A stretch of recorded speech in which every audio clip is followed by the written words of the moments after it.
Friends, welcome to my channel सीखो हमारे साथ। आज की वीडियो में हम डेटाबेस के डिफरेंट टाइप्स के आर्किटेक्चर के बारे में बात करेंगे। डेटाबेस के आर्किटेक्चर के बारे में बात करें तो ये दो टाइप्स के होते हैं, client server architecture and peer to peer architecture. पहले बात करते हैं पीयर टू पीयर आर्किटेक्चर की, जिसमें हर एक सिस्टम यानी हर एक कंप्यूटर क्लाइंट और सर्वर दोनों होता है और आपस में कनेक्टेड होते हैं। यानी हर एक टर्मिनल और या कंप्यूटर आपस में कनेक्टेड होता है, बट वो क्लाइंट भी होता है, सर्वर भी होता है, यानी कि वो डेटा स्टोर भी करता है और डेटा ट्रांसमिशन भी करता है। इसका एग्जांपल यूटोरेंट और गेमिंग हो सकते हैं, जिसमें डेटा अपलोड और डाउनलोड दोनों हो रहे होते हैं।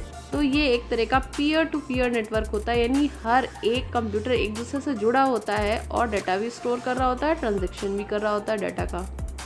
और दूसरा आर्किटेक्चर है क्लाइंट सर्वर आर्किटेक्चर, जिसमें एक सर्वर होता है, यानी सेंट्रलाइज सर्वर होता है और उससे काफ़ी सारे क्लाइंट्स जुड़े होते हैं जो रिक्वेस्ट भेजते हैं सर्वर पे और रिस्पांस के तौर पे उन्हें आउटपुट मिलता है।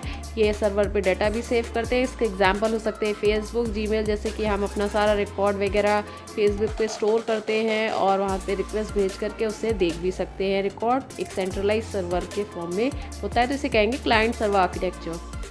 अगर हम इसे डिटेल में समझना चाहते हैं तो इसको 3 फॉर्म में आगे फर्दर कैटेगराइज किया जाता है, tyre 1, tyre 2 and tyre 3 architecture. तो सबसे पहले समझते हैं कि टायर 1 आर्किटेक्चर क्या होता है, जिसमें क्लाइंट और सर्वर होते हैं जो आपस में कनेक्टेड होते हैं और डेटा को ट्रांजैक्शन करते हैं, यानी सर्वर उसी क्लाइंट के साथ जुड़ा होता है। यानी कि एक सर्वर होता है और उसी से एप्लीकेशन और डेटाबेस और प्रेजेंटेशन लेयर आपस में जुड़ी होती हैं और डेटा ट्रांसमिशन होता है।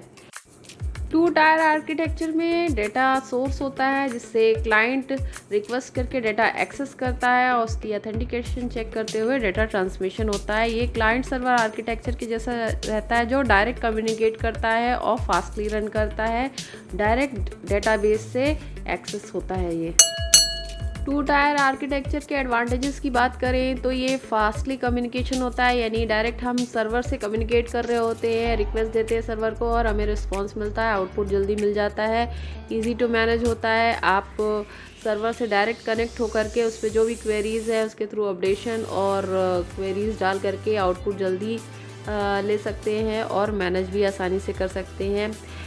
डिसएडवांटेजेस की बात करें तो स्केलेबिलिटी थोड़ी डिफ़िकल्ट होती है, सिक्योरिटी मैनेज करना मुश्किल होता है इसमें। अगर ज़्यादा क्लाइंट बढ़ जाएं तो सर्वर पे लोड ज़्यादा पड़ सकता है और सिक्योरिटी भी अफेक्ट होती है इससे, क्योंकि ज़्यादा से ज़्यादा क्लाइंट होते हैं तो उनको सिक्योरिटी को मैनेज करना भी डिफ़िकल्ट होता है। और इसके एग्जांपल नॉर्मल जो डेटाबेस हम यूज़ करते हैं क्लाइंट सर्वर आर्किटेक्चर में, जैसे कॉलेज या यूनिवर्सिटी में कोई सॉफ्टवेयर यूज़ कर रहा है, उसका डेटाबेस हुआ या किसी कंपनी का, तो वहाँ पे इस तरह का 2 टायर आर्किटेक्चर यूज़ होता है। अब बात करते हैं 3 टायर आर्किटेक्चर की, जिसमें बेसिकली 3 लेयर्स होती हैं, या इसमें कह सकते हैं 1, 2 और 3 टायर आर्किटेक्चर तीनों इंक्लूडेड हो सकते हैं।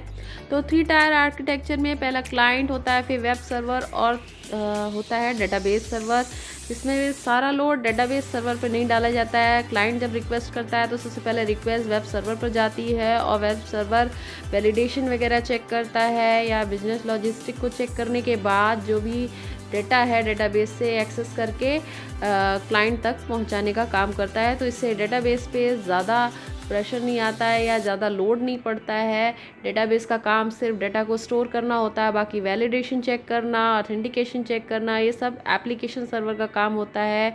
और ये सारी चीज़ें चेक करने के बाद ही क्लाइंट को डाटा ट्रांसमिट किया जाता है। तो इस तरह से ये 3 लेयर में डिवाइड होता है, इसलिए इसे 3 टायर आर्किटेक्चर कहते हैं। 3 टायर आर्किटेक्चर की बेसिकली 3 लेयर्स होती हैं, क्लाइंट साइड को प्रेजेंटेशन टायर और वेब सर्वर को लॉजिस्टिक टायर या लॉजिक टायर और डेटाबेस को डेटाबेस टायर कहते हैं। 3 टायर आर्किटेक्चर के एडवांटेजेस क्या क्या हो सकते हैं इसे भी डिस्कस कर लेते हैं। स्केलेबिलिटी ज़्यादा होती है, यानी कि ज़्यादा से ज़्यादा क्लाइंट को हम मैनेज कर सकते हैं, सिक्योरिटी भी ईजिली हैंडल कर सकते हैं क्योंकि डेटाबेस पे प्रेशर नहीं आता है। डेटा इंडिपेंडेंस रहता है क्योंकि डेटाबेस अलग से डेटाबेस में स्टोर होता है, वैलिडेशन वगैरह वेब सर्वर के थ्रू चेक होती हैं। तो इस तरह से प्रेशर कम रहता है, इजीली हैंडल हो सकता है। तो लार्ज अमाउंट डाटा को आप इजीली हैंडल कर सकते हैं 3 टायर आर्किटेक्चर में। तो इसके एग्जांपल हो सकते हैं वेब एप्लीकेशन जैसे कि फेसबुक, जो बहुत ही ज़्यादा डाटा स्टोर करके रखता है ह्यूज अमाउंट, और यूज़र की ऑथेंटिकेशन को चेक करते हुए डाटा को प्रोवाइड करता है यूज़र को। तो ये वीडियो आपको कैसा लगा कमेंट सेक्शन में ज़रूर बताइएगा। अगर आपको ये वीडियो पसंद आया है तो वीडियो को लाइक करें, चैनल को सब्सक्राइब करें और शेयर करें।